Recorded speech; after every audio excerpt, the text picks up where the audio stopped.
Olá amigos investidores, estamos de volta para mais um vídeo e no vídeo de hoje a gente vai falar sobre o Fiagro Vigia da Valora, que como nós sabemos está com um probleminha e daqui a pouco a gente vai bater em cima desse problema novamente. No momento o valor da cota dele é R$ 9,31, nas últimas 52 semanas exatamente quando foi confirmado 100% o calote da Languiru, a cota bateu apenas R$ 8,80, mas se recuperou, você vê que atualmente está R$ 9,31, que é um bom valor para quem está com um problema sério dentro do fundo, que é um devedor que deve mais de 10% ao fundo, é complicado. E nas últimas 52 semanas, ainda no ano passado, ele bateu uma máxima de R$ 10,64, quando ele estava bem acima do valor patrimonial. E sim, meus amigos, vocês não estão vendo errado, o dividend yield nas últimas 52 semanas é exatamente 17,62%. Lembrando que aqui é isento de imposto de renda, um dividend yield muito top, mas considerando que o fundo perdeu valor por causa desse problema, esse é um dos motivos do dividend yield estar tão alto, porque se a cota estivesse mais valorizada como deveria estar, se não tivesse problema, estivesse na faixa de R$ 10, o dividend yield não seria tão bom assim. Mas ainda seria um dividend yield alto, seria na faixa algo de torno de 16%. A gente vê que a máxima dele, ele bateu aqui no dia 4 de novembro do ano passado. Foi aí mais ou menos que a maioria dos fundos imobiliários e Fiagro começou a cair. Finzinho de outubro para começo de novembro, você vê que ele bateu a máxima ainda no dia 4 de novembro, mas depois já começou a trabalhar na faixa de 10. Já perdeu muito valor. Você vê que daqui para cá, por exemplo, ele já perdeu 6% de valor. Aí começou a trabalhar nessa faixa aqui de R$ 10, 9 alto, até mais ou menos aqui. Aí depois caiu para esse outro patamar. Você vê que ele foi mudando de patamar. E só que depois ele teve a queda por causa do problema da confirmação do calote da Languiru. Só que depois o pessoal achou assim, ah não, isso aí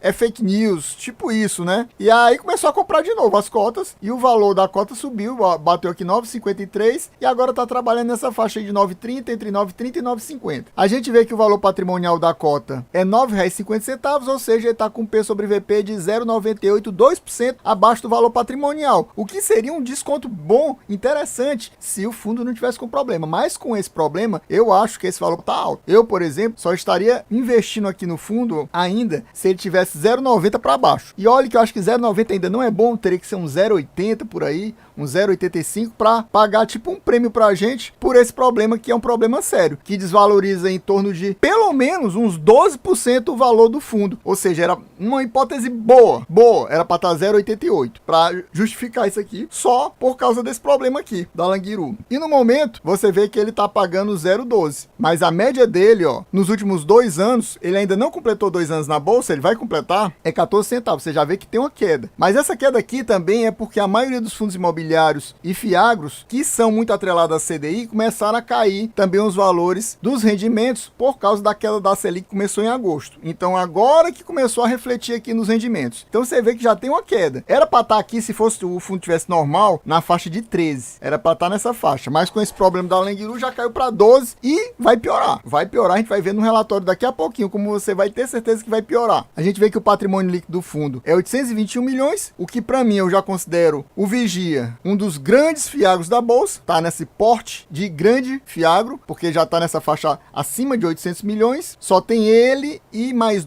os dois fundos do Itaú, o KNCA e o Rura 11, que estão acima de 1 bilhão já. A quantidade de cotistas do fundo é muito alta, 151 mil. É um dos Fiagros, se não o maior, um dos maiores Fiagros em quantidade de cotistas. E a liquidez diária dele também é muito top, quase 4 milhões. Liquidez diária na bolsa. É muito fácil vender e comprar cotas aqui do fundo. E mesmo com esse dividendo aqui, tendo sido de apenas 12 centavos, isso equivale a um rendimento em termos de yield de 1,26%, que é um rendimento normal, basicamente, para Fiagro. Mas tem essa questão da queda do valor da cota dele. Se ele não tivesse tido uma queda no valor da cota, não estaria dando esse rendimento aqui não, estariam dando um rendimento menor. Mas agora você viu que a cota já caiu mais ainda. Então se fosse hoje em dia, esse rendimento de 12 centavos ainda teria dado um yield maior ainda. E quem só olha para yield, aí acaba caindo, digamos, num problema desse. Ah, só focou no yield, não sabia, não percebeu que tinha alguma coisa acontecendo com o fundo para ele estar descontado e o yield tá tão alto assim. A gente agora vai comparar o Vigia com seus pares. Mas você, meu amigo, quer pedir um vídeo vídeo de Fiagro, a sua escolha. Se você quiser também por tabela me ajudar, fica a dica aí, assista até o final. Amigo, você quer me ajudar a acelerar o pagamento do YouTube para eu conseguir pagar aqueles conteúdos pagos que eu sempre falo para você? Então você vem aqui abaixo do vídeo, clica no valeu, vai abrir essa janelinha, você doa a partir de R$2 e aí no próximo vídeo eu te agradeço pela doação. E se você doar a partir de R$20, você coloca aqui no comentário o ticket que você deseja e eu vou analisar para você no próximo vídeo, seja ele de fundo imobiliário, Fiagro ou ação. Muito obrigado, valeu! Em termos de dividend yield, meus amigos, atualmente o Vigia está na posição número 1 entre os Fiagros. Apesar do valor aqui ser um pouquinho diferente, é basicamente a mesma coisa. Sempre tem uma pequena distorção entre aqui o site do Investidor 10 e o Status Invest. Então ele está com 17,45 na primeira posição, em segundo vem o OIAG. Por exemplo, um fundo que quase ninguém ouve falar, quase ninguém comenta, quase ninguém faz vídeo. E se você quiser que eu faça um vídeo sobre ele, já ficou a dica aí do valeu, já chega junto, já pede o OIGA para você. O EGAF também é mais ou menos o mesmo caso, é outro fundo que praticamente ninguém fala e também fica a dica do valeu para você. CPTR e FGA eu fiz vídeos recentes, você pode buscar aqui no canal, tá logo na primeira página. Já em termos de P sobre VP, ele não está tão bom. Vamos considerar o BETRA, porque o BETRA é fundo imobiliário. Um bug aqui no site que está considerando o BETRA como Fiagro, mas não é. Aí você vê que em termos de P sobre VP, ele está na sétima posição de P sobre VP. Lá no Status Invest a gente viu que está 0,98, aqui está mostrando 0,99. Mas se fosse 0,98, estaria na mesma posição, na sétima posição de Fiagro mais barato. Ou seja, tem Fiagros mais baratos do que ele atualmente e com menos problemas, diga-se passagem. O CPTR tem um problema, mas não no nível da Languiru, mas tem um probleminha também. O BBGO eu acho que é porque o pessoal simplesmente não gosta muito dele porque os dividendos dele são baixos, que é do Banco do Brasil. Então, basicamente ele tá numa posição ruim, né? Ele era para estar mais bem posicionado, já que ele tá com esse problema sério. Ele para mim já era para estar nessa faixa de 0,88, 0,90, como eu falei para vocês, ou seja, era para estar aqui juntinho do GCRA, na primeira ou na segunda posição de P sobre VP mais barato, considerando que ele tá com um problema, né? Apesar do dividend yield dele tá muito bom. É muita gente confiando que ainda vai dar certo, vai dar certo, vai dar certo. Ele tá pagando dividend yield muito bom ainda, mas a gente vai ver no relatório que a tendência é que agora, a partir desse próximo mês, os dividendos comecem a cair. Você vai ver que a gente vai ver isso daqui a pouquinho no relatório gerencial. Já em termos de patrimônio líquido, como eu falei para vocês, ele é o terceiro maior da bolsa, só perdendo para os dois da Quinéia, o KNCA e o Rura 11. Agora a gente vai para o relatório do mês de setembro, que se refere aos pagamentos feitos agora no mês de outubro. Meu amigo, e se você quiser me ajudar, deixe seu like, compartilhe o vídeo, se inscreva no canal para não perder mais nenhum vídeo. Você possui o Vigia na carteira? Tá pensando em colocar mesmo com esses problemas? Que outro Fiagro você possui na carteira? Deixa aqui nos comentários. Pronto, chegamos aqui no relatório de setembro e a gente vê que o fundo encerrou o mês de setembro com 94,6% do patrimônio alocado em CRAs. Basicamente ele é um fundo 100% alocado em CRAs, um pouquinho que sobra tá em caixa, e ele é um fundo basicamente 100% CDI, ou seja, a queda da Selic afeta diretamente aqui os rendimentos do nosso querido Vigia. Ele tem apenas 27 ativos, o que é pouco. Com esse patrimônio que ele tem, ele já poderia estar mais diversificado. Um dos problemas dele é a falta de diversificação, como ele tem essa concentração, por exemplo, alta na Languiru, que deu problema, que é 11% da carteira, só ela, 11 não, 12% se eu não me engano, e o valor investido em CRAs totaliza 777 milhões atualmente. Nesse mês de setembro, o fundo adquiriu 15,8 milhões na CRA da Coagril, que ele já tinha na carteira, mais 1,1 milhão na CRA Natcup e mais 10 milhões e meio na CRA Belmiro Castelã. E o fundo vendeu 70 milhões praticamente na CRA Bela Agrícola 2, que era um dos principais devedores do fundo, essa Bela Agrícola. Ele está se desfazendo das posições, ele deve estar com medo que aconteça algo tipo que aconteceu na Languiru. Aí ele está vendendo essas posições maiores. A Bela Agrícola, por sinal, era um devedor maior do que a Languiru. Então, ele, com esse medo, depois do que aconteceu com a Languiru, ele tá vendendo para ficar abaixo e ficar, eu acho que provavelmente abaixo do que a Languiru atualmente. E ele vendeu, fora esses 70 milhões da Bela Agrícola, vendeu mais 42 milhões da Cotribá. Se eu não me engano, a Cotribá também era um dos devedores maiores do fundo. E mais 6 milhões também da Santa Fé, usina Santa Fé aqui. E ele também informa que o CRA da Coagrisol foi amortizado integralmente, ou seja, fechou aqui a conta do CRA da Coagrisol em 16 milhões. E aí ele sempre fica falando isso todo mês, que é Ctrl+C, Ctrl+V. Principal foco da gestão nos próximos meses é a aquisição de novos ativos para dar continuidade no movimento de diversificação na carteira, depois desse susto da Languiru. Susto não, esse acontecimento da Languiru. E os trabalhos de monitoramento e acompanhamento dos próximos ativos serão mantidos. Agora vamos para as informações exclusivas sobre a Languiru. É sempre um destaque aqui na primeira página dos comentários do gestor, sobre os CRAs da Languiru, são 3 no caso. Conforme apontado pela securitizadora, foram utilizados recursos de fundo de reserva, ou seja, recursos que tinham no fundo de reserva, para fazer frente ao pagamento integral das parcelas de juros da última data de pagamento. Ele utilizou o dinheiro que tinha em recursos de fundo de reserva, ele não disse acabou o fundo de reserva, você ainda tem algum fundo de reserva, para fazer o pagamento dos CRAs da Languiru 1 e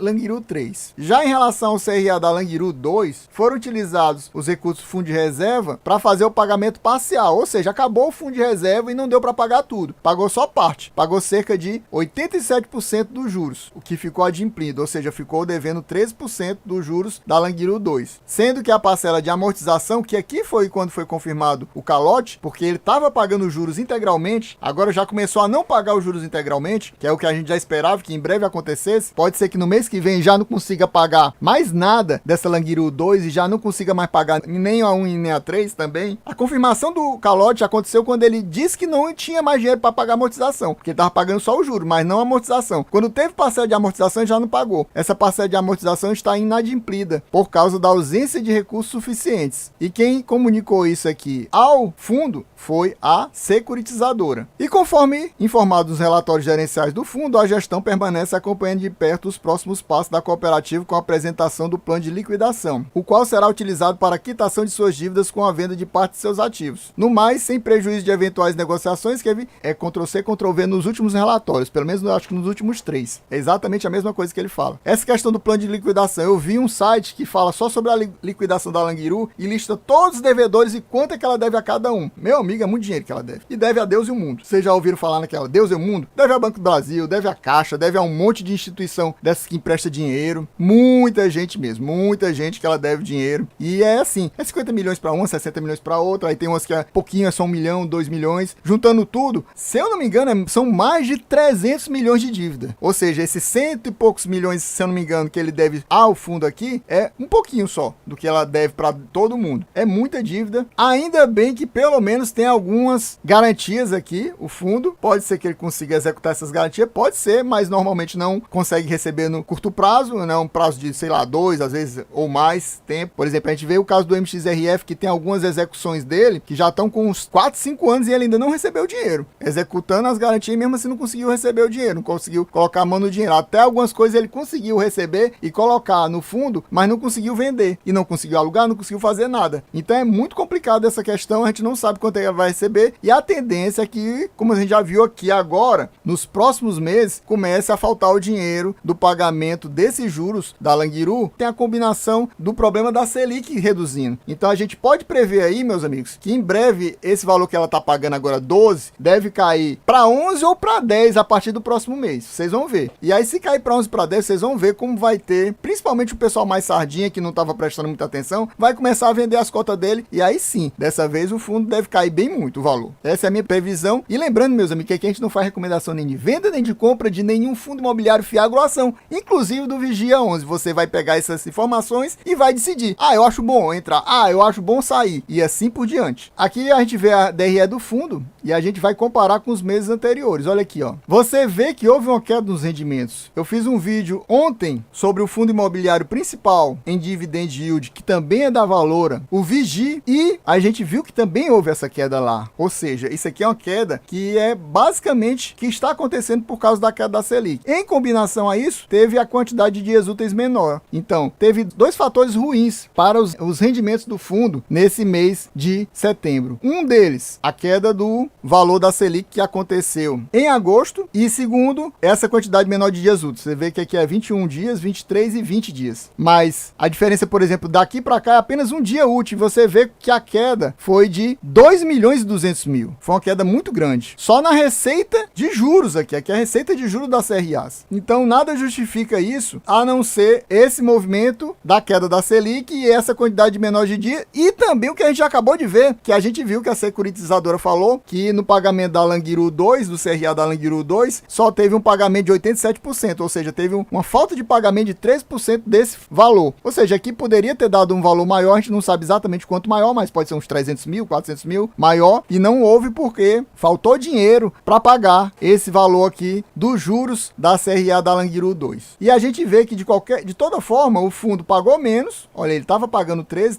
porque a Valora gosta de distribuir o mais constante possível, e mesmo assim caiu para 12, o que é um rendimento fraco para o fundo, no caso, o Vigia, e mesmo assim eles ainda estão com 6 centavos por cota em caixa. Por que eles não completaram e fizeram 13 de distribuição? Eu acho que é porque eles estão prevendo momentos piores, eles já estão prevendo que vai ter essa queda maior, e pode ser que com esses 6 centavos, porque, por exemplo, lá no outro fundo que eu falei para vocês, o Vigi, ele está apenas com 1 centavo armazenado em reserva. Então lá fica mais complicado manter a distribuição. Aqui tem 6 centavos. Aqui pode ser que com esse dinheiro ele consiga manter mais uns 2, 3 meses ainda em 12 centavos. Pode ser que sim, mesmo com o problema da Languiru. Então, eu acho que é possível exatamente porque ele tem esses 6 centavos aqui ainda para distribuir. Então, ele pode ser que ele consiga manter 12 centavos, 12. Mesmo que o rendimento na prática caia para 10, por exemplo, aí ele vai e coloca 2. Aí 10 no outro ele coloca mais 2. 10 no outro ele coloca mais 2. A gente vê que, por exemplo, esse mês, o resultado final foi de 10 milhões e 352 mil. O lucro foi isso. E ele distribuiu 10 milhões e 374 mil. Ou seja, ele colocou um pouquinho só de dinheiro em caixa. Não foi muito, mas você vê que ele estava guardando dinheiro aqui, ó. Aqui ele guardou dinheiro, guardou cerca de 600 mil. Aqui ele guardou dinheiro, aqui ele guardou cerca de 1 milhão e 300 mil. Então você vê que nesses 2 últimos meses ele estava guardando dinheiro, estava distribuindo 13, ele poderia ter distribuído mais, provavelmente aqui até 14 se ele quisesse, mas eu acho que ele já pensando no problema da Languiru, já foi colocando dinheiro em reserva para conseguir manter esses 12 mais tempo. Ou seja, pode ser que a gente não veja a queda por causa da Selic, da queda da Selic, e por causa do inadimplemento da CRAs da Languiru a partir do mês que vem, exatamente por causa desse dinheiro aqui. Então a gente vai ver isso, como ele vai utilizar. Vamos focar aqui na DRE para ver quanto é que ele vai receber, para a gente ver como é que ele está colocando dinheiro aqui, como é que está acabando aqui o dinheiro em caixa, para a gente ver quantos meses o fundo consegue se segurar ainda com esse rendimento assim na faixa de 12, que ainda vai ser um rendimento muito top considerando o valor atual da cota, né? Aqui a gente vê a lista completa dos devedores do fundo. A gente vê que tem aqui a Cotribá ainda com quase 10%, o que não é legal. Vamos ver se tem mais Cotribá aqui. Só tem essa Cotribá mesmo. A gente vê que tem a Bela Agrícola aqui também, ó, com 9,54, mas já reduziu, né? Tem outra Bela Agrícola aqui, somando as duas dá 10%. É quase uma Languiru. A grande Languiru aqui, ó. A Languiru é porque os percentuais dela são mais ou menos pesados. Vai totalizar aí cerca de 12% do fundo. Mas a gente também tem aqui a Fiagril. A Fiagril é muito alto também, né? Meu Deus, a Fiagril é assustador, né? A gente nunca fala da Fiagril, eu acho que eu falei no último vídeo. A Fiagril é complicado aqui, ó. É muito mais do que a Bela Agrícola. A Fiagril é 31% do fundo. Meu Deus do céu. Se der problema na Fiagril, complica tudo, viu? Aqui a gente vê os valores envolvidos, os percentuais, as taxas. A gente vê, por exemplo, que essas taxas da Fiagril não são tão ok, mas são melhores do que as taxas pagas pela Languiru, que já são quase CDI mais 7%. Aqui a gente vê que o valor que ainda tem em caixa do fundo, só que disso aqui, 56% está em operações de compromissados reversos. A gente nem pode considerar esse dinheiro aqui do fundo, porque ele vai ter que pegar e pagar novamente essas CRAs que ele emprestou, digamos assim, entre aspas, a algum banco, alguma instituição financeira para pegar dinheiro emprestado. E no total ainda sobra 44 milhões em caixa, totalizando aqui no final das contas 100% de 821 milhões. E para fechar esse vídeo, a gente vai ver novamente aqui, que todo mês a gente vê, só para confirmar basicamente que o fundo é praticamente 100% CRA, 95%, tem esse 5% aqui em caixa, 100% CDI também, que ele tem devedores em 3 estados, ou seja, está bem diversificado em termos geográficos, que em termos de segmento do devedor, ele é muito concentrado em distribuidora e em cooperativa, onde cai aqui a Languiru. E eu já falei para vocês que aqueles que têm alguma coisa, Cotribá, Cotricel, Cotri não sei o que, é cooperativa. A Languiru é uma das poucas cooperativas que não começa com CO, o nome dela, mas a Languiru tá aqui. Cerca de 12% desses 43% é a Languiru. Esses outros 3 são valores bem menores, né, totalizando na faixa de 7%. Eu espero que vocês tenham gostado, meus amigos, e quem gostou já sabe, se não for inscrito, se inscreva agora, deixa aquele likezão, ative o sininho. É isso aí, valeu, até a próxima e fui!